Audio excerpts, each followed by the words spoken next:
berbahagia. Haleluya. Seperti pujian kita hari ini kurasa.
bekerja melalui hamba-Mu dalam penyampaian kebenaran firman-Mu. Terima kasih Tuhan. Dalam nama Yesus kami sudah berdoa dan bersyukur. Haleluya. Amin. Shalom. Selamat malam Bapak Ibu kasih Tuhan. Berjumpa lagi pada malam hari ini. Saya bersyukur kepada Tuhan oleh karena kemurahan dan kebaikan Tuhan boleh lagi melayani pada malam hari ini. Tadi pagi sekitar jam 10-an ya, saya sempat ngobrol sama Ibu Gembala tentang adik ipar saya yang sakit, berbicara tentang bagaimana kehidupannya ya. Ibu Gembala katakan kalau orang yang sudah melayani, wah itu sudah beda dengan orang yang belum layak. Saya bisa katakan bahwa adik saya ini rajin pelayanan, saya bilang gitu. Aktif sekali dalam pelayanan walaupun dia sakit juga. Setiap kali saya lihat waktu di Lampung, nggak tahu lah, seringkali pakai seragam apa ya, setia sekali melayani. Dan setelah tadi pagi saya bilang sama Bapak dan Ibu Gembala, begitu saya cek handphone, wah darahnya sudah 30 per 20. Lalu Bapak dan Ibu Gembala doakan dari pastori, dan tadi sekitar sebelum jam 2 kayaknya sudah dipanggil oleh Tuhan berpulang. Jangan Tuhan bicara tentang keselamatan, tentang kehidupan, tentang bagaimana kita hidup dalam pengiriman kita kepada Tuhan. Malam hari ini saya rindu kita belajar. Mari kita akan buka Alkitab kita di dalam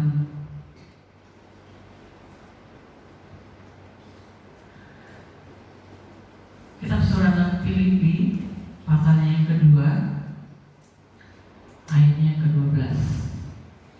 Filipi pasal yang kedua, ayatnya yang ke-12. Yang sudah temukan katakan amin. Saya akan bacakan buat kita semua. Filipi pasal yang kedua, ayatnya yang ke-12. Firman-Nya adalah tetaplah kerjakan keselamatanmu.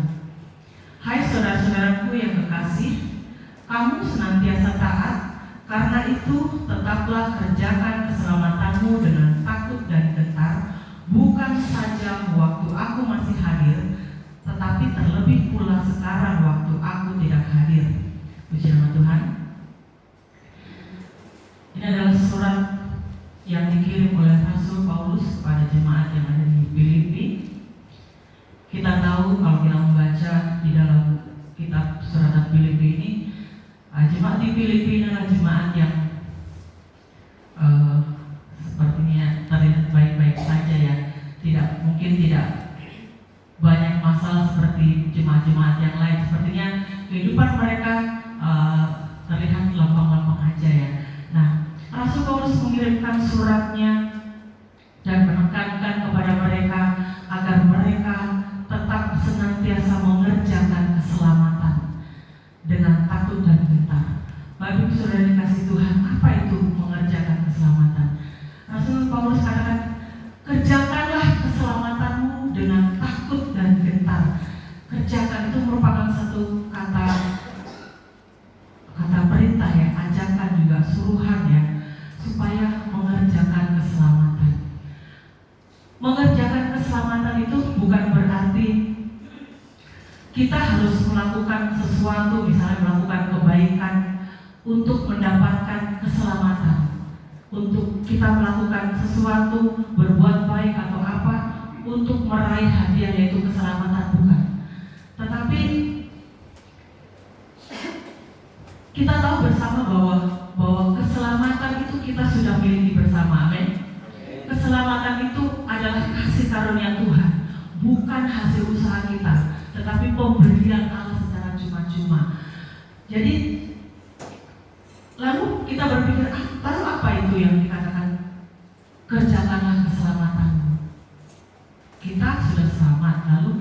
harus mengerjakan. Menjadi pertanyaan kita, apa itu yang harus kita kerjakan? Apakah kita harus berbuat baik? Bapak Ibu Saudara dikasih Tuhan, akhir-akhir ini kita dihebohkan dengan yang namanya Kristen progresif ya.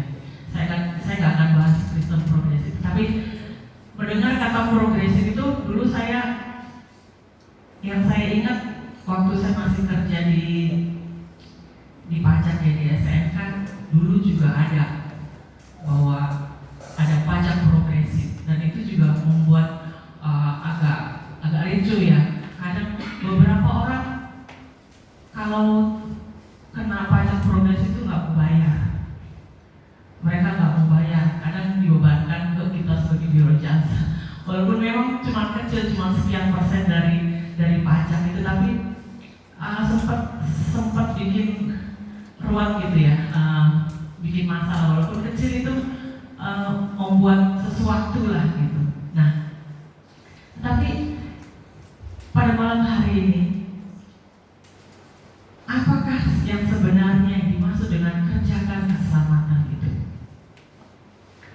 Mari kita membuka di dalam Efesus pasal yang kedua ayat yang ke-8.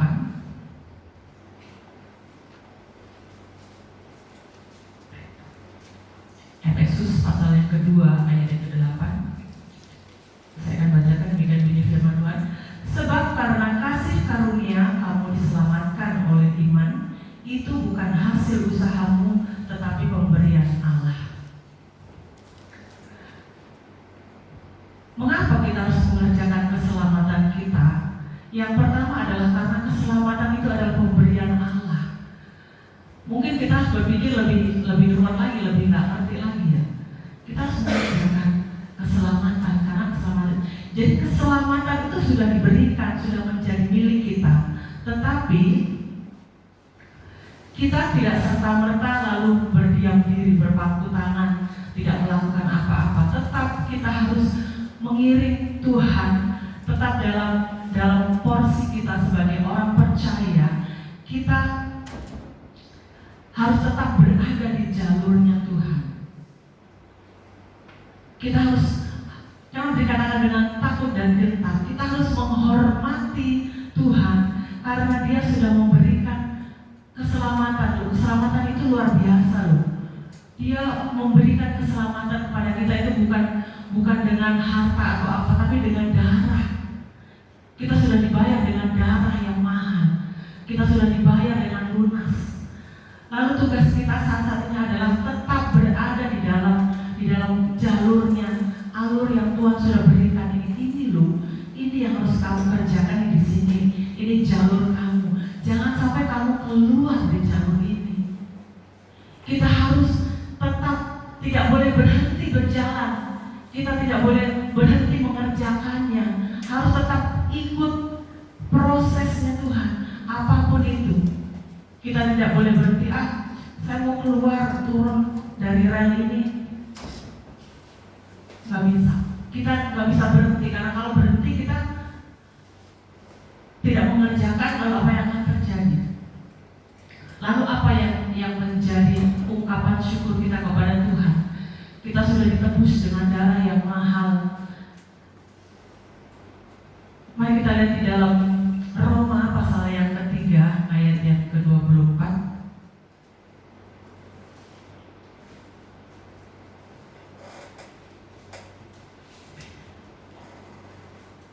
Roma pasal yang ketiga ayat yang ke-24. Demikian bunyi firman Tuhan. Dan oleh kasih karunia telah dibenarkan dengan cuma-cuma karena penebusan dalam Kristus. Yang kedua, mengapa kita harus mengerjakan keselamatan? Karena kita sudah diberikan keselamatan itu dengan cuma-cuma. Kita tidak perlu membayar lagi, kita tidak perlu mengeluarkan harta kita untuk kita bisa memperoleh keselamatan itu. Bahkan itu diberikan pada saat pertama kali kita mengaku Tuhan sebagai Tuhan dan Juru Selamat kita. Kita diselamatkan, kita dibayar lunas di situ tanpa berhutang, diberikan dengan cuma-cuma. Yang dimaksudkan adalah tadi yang saya katakan, tetap berada pada jalurnya Tuhan. Tidak boleh, jangan berhenti di tengah jalan. Ikut terus sampai akhir. Jadi kita harus tetap berjalan di relnya Tuhan dan senantiasa hidup berpegang pada perintah Tuhan. Artinya, mengerjakan keselamatan itu juga berarti bahwa kita ini harus bekerja atau melakukan sesuatu untuk menyelesaikan dan membuahkan hasil. Kita lihat dalam kitab Filipi pasal yang ketiga, ayat yang ke-13.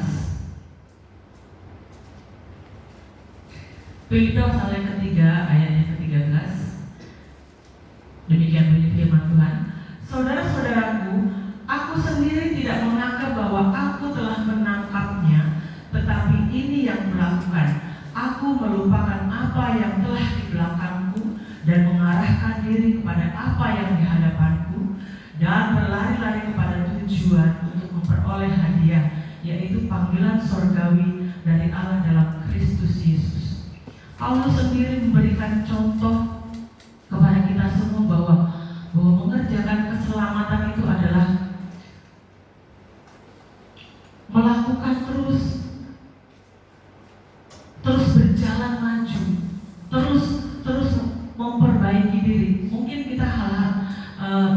kita kehidupan manusia itu ada naik ada turun. Kita tidak terus dalam satu posisi. Bahkan kita kadang mengalami kelemahan, kita mengalami masalah. Di dalam hal-hal yang sedang kita alami itu, seringkali kita mengalami lemah iman. Kalau orang yang mengalami lemah iman, kadang-kadang atau seringkali kita mempunyai pikiran yang lain. Kita merasa, saya nggak mampu. Lalu apa yang terjadi? Dia melakukan dosa. Nah, itulah yang dijaga supaya tidak melakukan dosa, yaitu terus di dalam relnya Tuhan, terus mengerjakan apa yang sudah Tuhan berikan.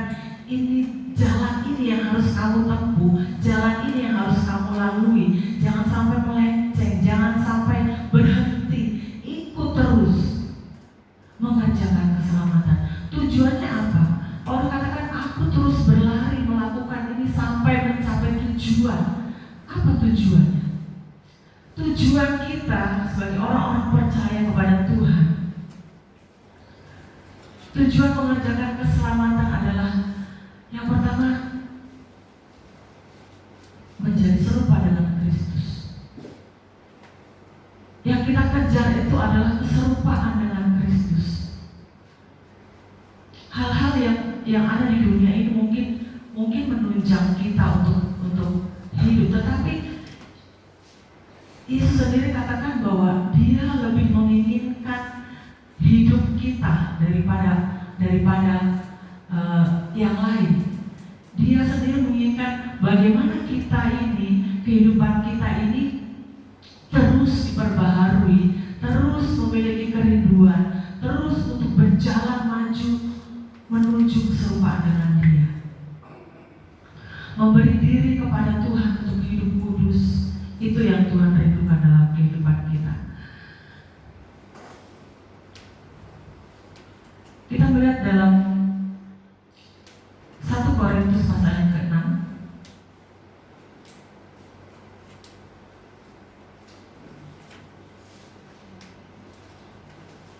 1 Korintus pasal yang ke-6 ayat yang ke-20.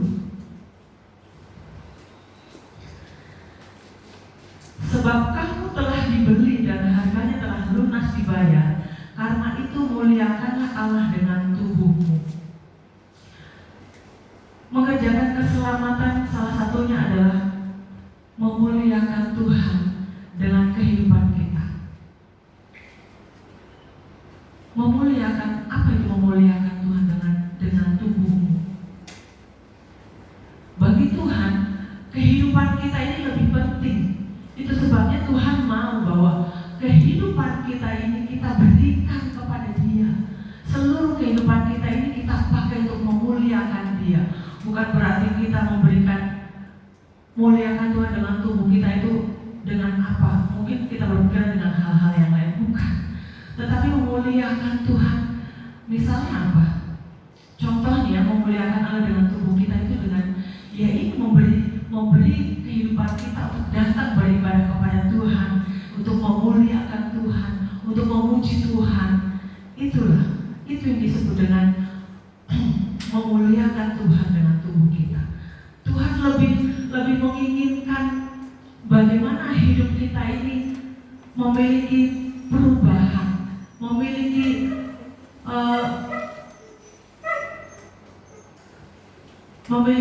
hal yang semakin hari semakin membaik, semakin hari semakin serupa dengan Dia. Semakin hari kita semakin taat berpegang kepada firman-Nya. Dengan hal-hal seperti itulah kita akan mampu mengerjakan yang disebut mengerjakan keselamatan itu. Mungkin kita pernah berpikir bahwa kalau kita berbuat baik, kita melakukan hal-hal yang baik saja, memang itu perlu, memang itu juga penting untuk kita lakukan, bukan tidak penting. Tetapi yang Tuhan ingini, kita lebih lagi membawa kehidupan kita ini untuk takut akan Tuhan, untuk menghormati pemberian Dia. Kalau kita melihat dalam Mazmur pasal yang kedua ayat yang ke-11, malam hari ini kita banyak melihat membaca ayatnya Bapak Ibu, supaya kita semakin kaya akan firman Tuhan. Masih sambungan dari yang tadi ya, muliakanlah Allah dengan tubuhmu. Di dalam Mazmur pasal yang kedua ayat yang ke-11, beribadahlah kepada Tuhan dengan takut dan ciumlah kakinya dengan gemetar. Ini adalah juga satu ungkapan rasa bagaimana kita mengerjakan keselamatan itu dengan takut dan gentar, yaitu dengan beribadah. Beribadah itu tidak hanya serta-merta kita datang lalu kita memuji Tuhan sekedarnya saja, tetapi Raja Daud katakan beribadahlah kepada Tuhan itu dengan takut, dengan gentar, bahkan ciumlah. Kita baca lagi ya. Dan ciumlah kakinya dengan gemetar.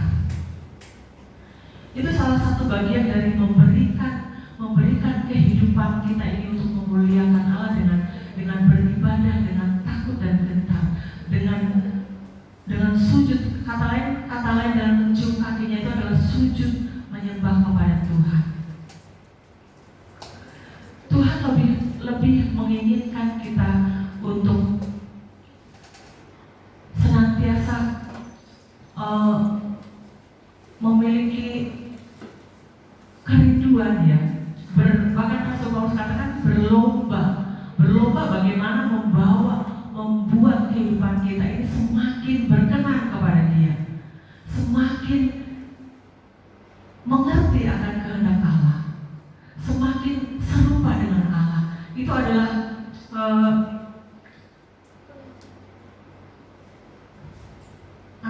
tujuan utama kita sebagai orang-orang percaya. Tujuan utama kita mengikut Tuhan adalah semakin hari kita semakin diperbaharui dan semakin serupa dengan Kristus. Bapak Ibu saudara yang dikasihi Tuhan,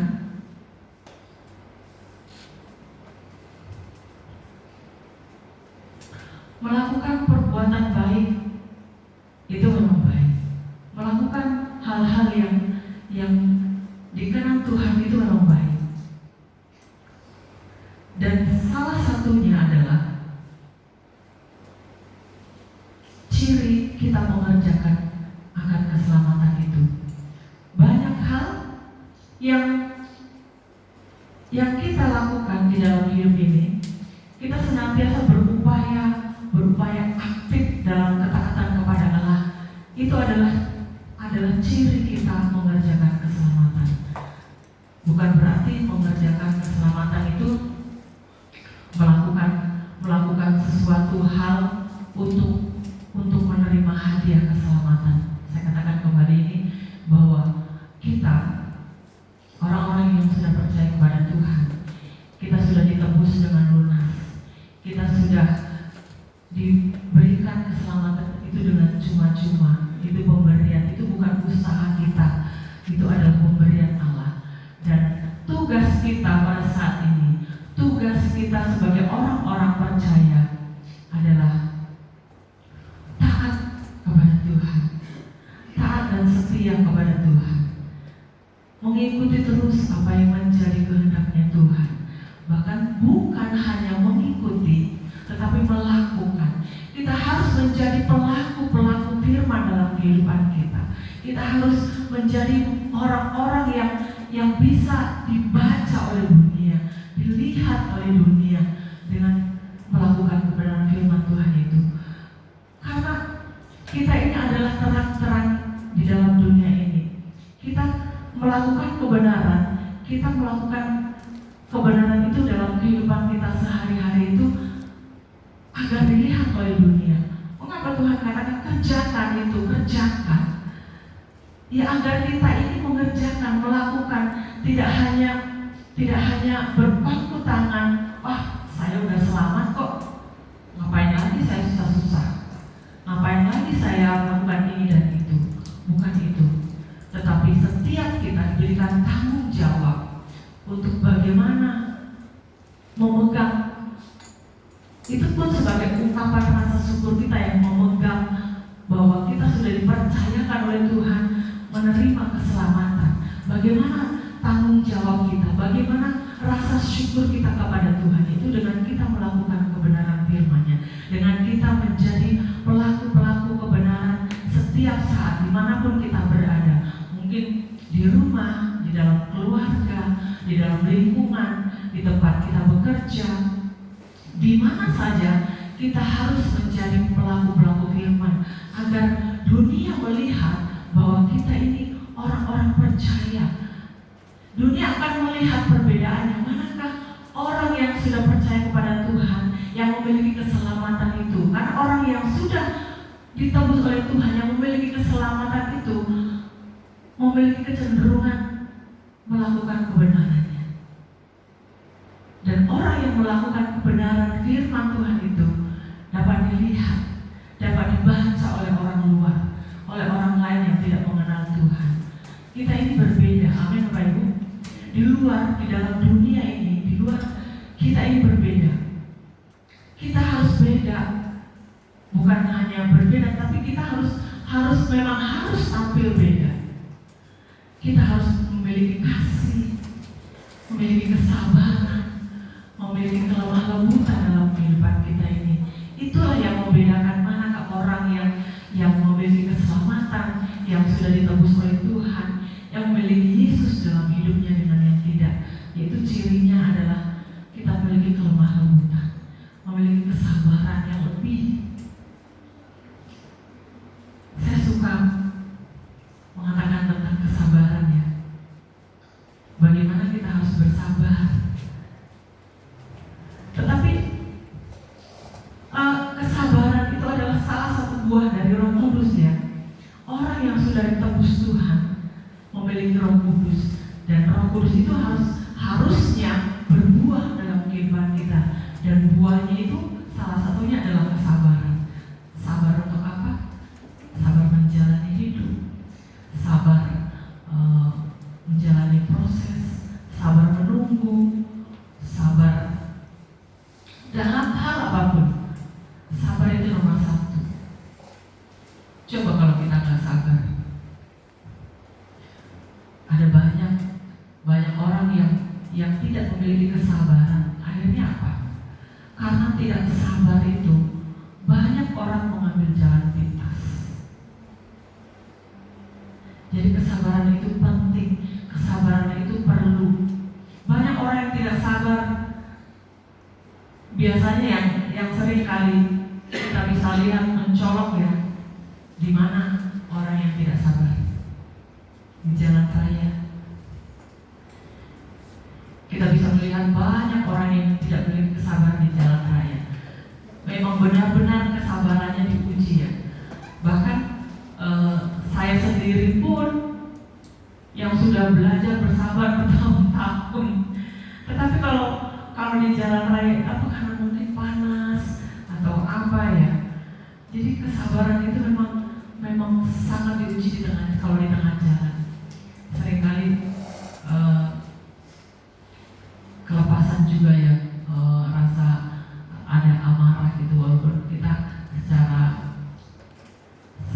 namanya kita orang ya, mungkin kalau perempuan masih banyak tahan. Jadi memang kesabaran itu biasa dimiliki oleh seorang perempuan. Tetapi sebagai orang percaya, nggak hanya perempuan saja yang harus sabar, Pak. Bapak-bapak juga harus sabar. Karena itu salah satu dari dua. Dan itu juga adalah satu hal dari mengerjakan keselamatan. Kalau kita nggak sabar, kalau kita tidak melaksanakan kesabaran, itu artinya kita juga tidak mengerjakan keselamatan itu. Itu sebabnya perlu untuk kita semua, bapak-bapak, ibu-ibu, anak-anak pun, pemuda, semua kita perlu memiliki kesabaran.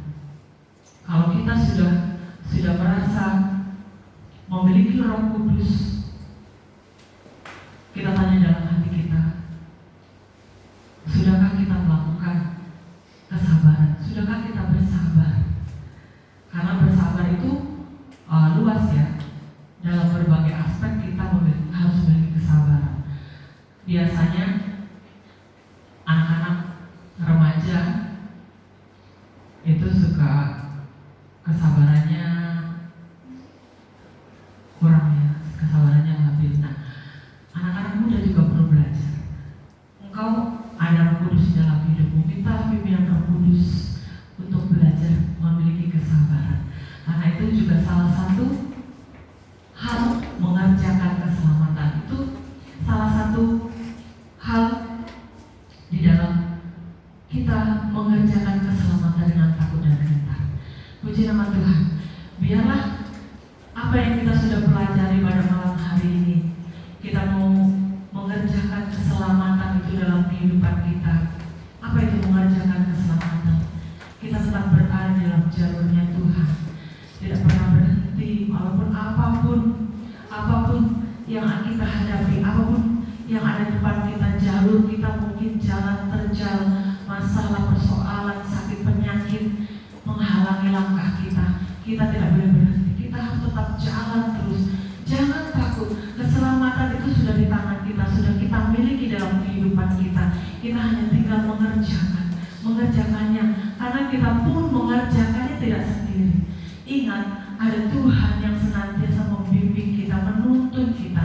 Ada Roh Kudus yang senantiasa menguatkan kita, terus berjalan sampai akhir, senantiasa hidup berpegang dalam kebenaran firman Tuhan. Puji nama Tuhan. Biarlah firman Tuhan pada malam hari ini menjadi sesuatu yang baru, memberikan pengertian. Biarlah firman Tuhan yang hidup pada malam hari ini hidup dalam kehidupan kita, mengajarkan kita, memberikan pengertian lebih lagi dalam kehidupan kita, untuk kita mengerti apa yang dimaksud dengan mengerjakan keselamatan itu dalam kehidupan kita.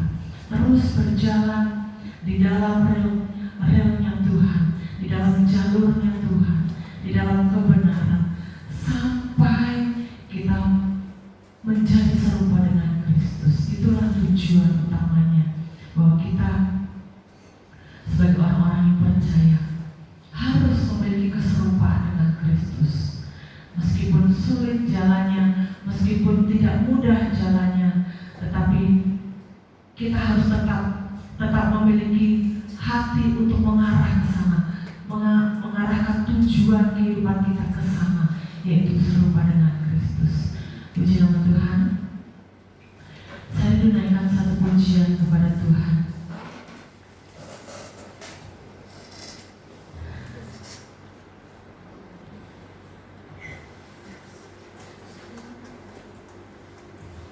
saya coba kita semuanya bangkit berdiri.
besok ada doa malam di tempat ini jam 7 malam.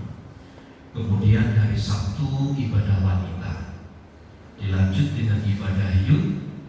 Kemudian Minggu jam 7 ibadah sekolah minggu, jam 8 ibadah raya. Ya. Bantu dalam doa ini komputer lagi ngehang ya. Dari kemarin sudah 3 hari nggak sanggup orangnya. Pulang katanya jadi saya pakai nggak bisa. Terpaksa saya tahu di tempat lain nih, tempat servis lain. Saya berharap besok atau beberapa bulan ke depan bisa, atau beberapa hari ke depan bisa dipakai gitu. Pak Yumai usul reading aja om laptop, usul yang bagus gitu. Dan itu khusus, jangan dibuat main apa-apa. Komputer kita juga khusus begitu. Tapi tidak tahu kenapa semua merembet jadi rusak semua. Ya. Bantu doa supaya semua juga bisa berjalan dengan baik. Nah ini juga peralatan kita ini kurang bagus gitu ya. Saya sudah setting, rupanya tadi ini agak berkendala untuk power satunya ini. Tadi saya naik coba kok ada yang salah apa ini? Rupanya powernya agak sedikit bermasalah. Nanti Pak Lukas itu katanya mau setting besok ya, kalau ada kesempatan mau dibongkar semua, diperbaharui. Jadi bantu doa biar semua bisa berjalan dengan baik dan tentu untuk hormat dan kemuliaan bagi nama Tuhan ya. Saya kira itu beberapa pengumuman. Selamat ulang tahun Erik. Ya, selamat ulang tahun, Tuhan memberkati. Yang keberapa Erik? 15, mantap. Tuhan memberkati. Baik, mari bersama kita berdiri, kita akhiri ibadah di dalam doa. Terimalah pujian dan hormat kami sebagai tanda syukur atas penyertaan dan pembelaan Tuhan sepanjang kami beribadah. Kiranya pujian penyembahan kami, firman Tuhan yang telah kami dengar, dan semua rangkaian ibadah ini, nama Kristus yang selalu disanjung dan ditinggikan. Karenanya biarlah segala berkat yang datang dari Tuhan dicurahkan atas seluruh hidup kami. Engkau memberkati saudara Erik yang beberapa hari lalu berulang tahun. Tuhan memberkati hidupnya, Tuhan pakai hidupnya, dan masa mudanya kami serahkan kepada Tuhan. Berdoa bagi Ibu Mega dan kedua anaknya yang masih ada di inkubator rumah sakit. Tuhan tolong jamaah lawatanmu dinyatakan dalam nama Yesus. Hamba berdoa bagi Bapak Rudi, Tuhan pulihkan dalam nama Yesus. Oma Tanpinyo, Oma Evelyn, Oma Unggan, lawat mereka, berkati mereka dalam nama Yesus. Hamba berdoa bagi Bapak Naibaho, pulihkan kesehatannya dalam nama Yesus. Berkati kegiatan-kegiatan ibadah sepanjang minggu ini. Kau berkati para pelayan-pelayanmu, pemain musik WL, hamba-Mu yang menyampaikan berita firman Allah. Kau terus pakai kami sekalian dengan kuasa dan urapan dari Allah, sehingga kami mempermuliakan nama-Mu. Kemuliaan dan hormat bagi Tuhan. Di dalam nama Tuhan Yesus kami berdoa. Mari saudaraku, angkat tanganmu, arahkanlah pandangan hatimu kepada Tuhan dan terimalah berkat Tuhan. Tuhan memberkati dan melindungi engkau.